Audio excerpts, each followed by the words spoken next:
Mikhail Popkov is considered one of the worst serial killers in the country of Russia. His case is unique because he would abuse his position of power as the gateway to his victims and inflict a level of brutality similar to that of a wild beast. Mikhail was born on March 7, 1964, in Norilsk-Krasnoyarsky Krai, Russia.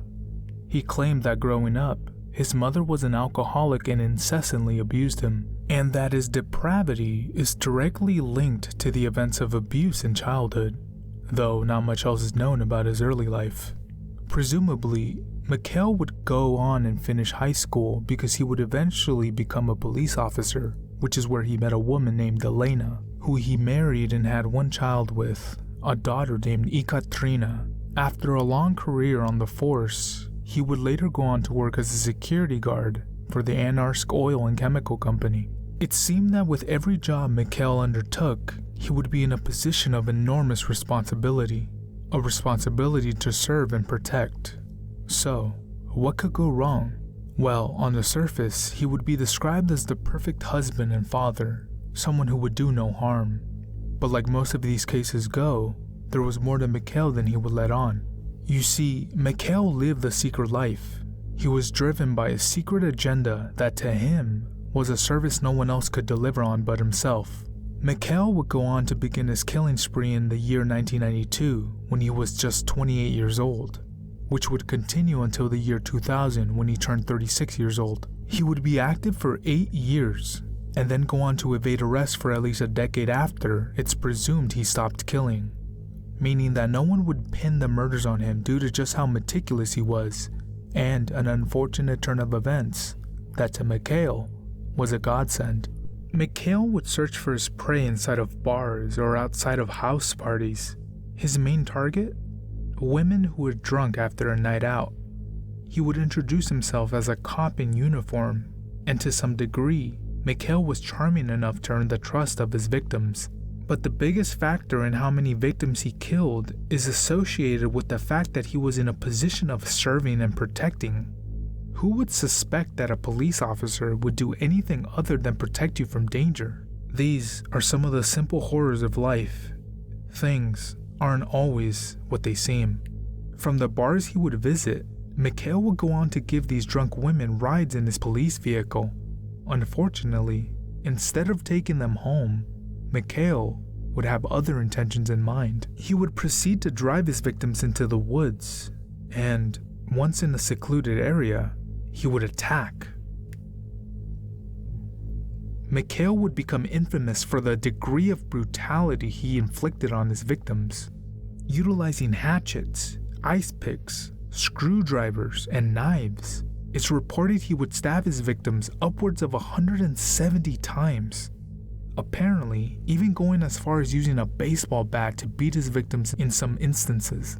He would mutilate his victims with a rage only known to those with no sense of empathy or consideration for human life, almost as if his victims were nothing but meat, waiting to be carved up, which is a perfect way of describing how he left his victims, carved up. Before inflicting massive damage, he would force his victims to strip naked, because apart from his mission to cause harm, he would also want to sexually gratify himself at the expense of a human being. Mikhail would carry rope tied into a slip knot to choke his victims and gain control over them. Then, he would either rape, then kill his victims, or kill, then perform necrophilia on the lifeless corpses. It's reported that he would leave his victims in such grotesque states after destroying their bodies with his tools that it resembled a wolf attack, which prompted the public to dub the person responsible the werewolf, someone with a seemingly normal outward image, but who was a true beast on the inside. The family of the victim stating, "It's hard to fight off a werewolf, because as human beings we want to be trusting of the world and the people that populate it, but it can't be stressed enough that you must always be wary of who or what you give your trust to." Mikhail would also set his sights on prostitutes, who were more keen to trust this monster in exchange for money, and he would leave them in the same mutilated states. though during his attacks, he would leave behind substantial evidence like the tire marks from his police-issued vehicle, a 4x4 Larda, as well as DNA after he would sexually assault his victims. It was also noted that one of his victims had syphilis, which indicated that the perpetrator would have also contracted this venereal disease. But considering that Mikhail had never been in the system for committing any crimes, and also considering that he was a police officer, these pieces of evidence were never linked to him. Also, remember that his wife Elena was a police officer in the same department, and under suspicion gathered from the current evidence, the police department would speak with Elena to identify if Mikhail was at all a lead to look into.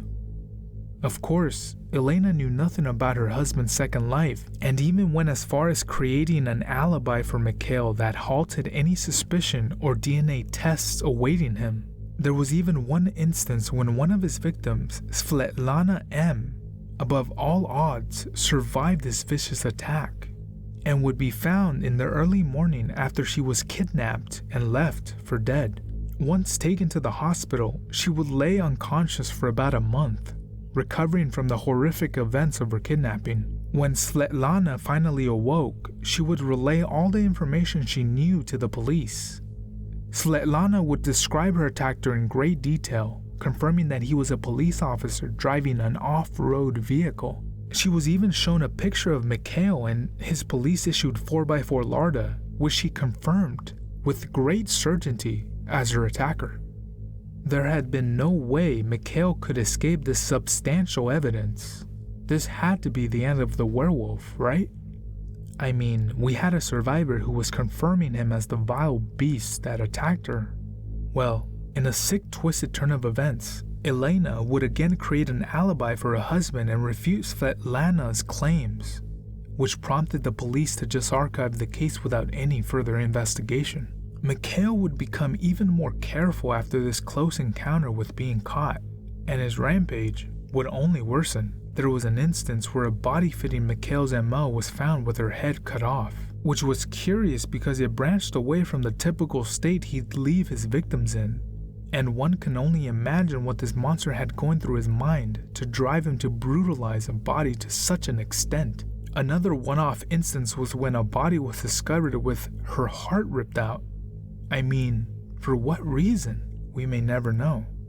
Was he channeling depravity of a higher caliber during these instances? Why would he want to annihilate his victims to such an extreme degree? It leaves me perplexed to say the least, but I digress. Many of the victims' loved ones would go to identify their daughters or wives who were victims of the werewolf's attack, and they would state how horrified they were when they went to the morgue that housed the bodies.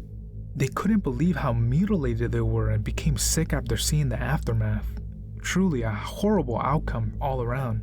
His killing spree was said to have ended sometime in the year 2000, but speculation persists that he continued killing further into the 2000s, though evidence of that was inconclusive since no more bodies that fit Mikhail's MO were uncovered after the year 2000. Of course, just because they didn't find anything doesn't guarantee there wasn't something to uncover. Though, what is known is that Mikhail would fade into obscurity and begin working as a security guard after retiring from the police department. And he would supplement his income by flipping cars and frequently travel to and from Vladivostok on Russia's Pacific coast, which prompted more speculation that during his frequent traveling, he would have engaged in this depraved activity since the opportunities would have presented themselves. But Mikhail would claim that ever since he had contracted syphilis, that his drive to continue his spree had subsided, and it gave way to the idea that his motivations were always based in sexual deviancy. Mikhail would go on to evade arrest for over a decade since his first victim, and would remain a free man until police would eventually follow up on these murders by forcing at least 3,500 current and retired police officers to submit a DNA test. Though, after his DNA matched what was left from his brutal murders, Mikhail would be finally arrested on June 23, 2012. When he was taken into custody, he would cooperate with authorities and lead them to many of his crime scenes, and would share details about his brutal slayings.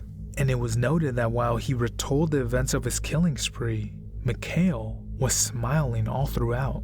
Like the maniac he truly is, he would ultimately admit to 83 slayings.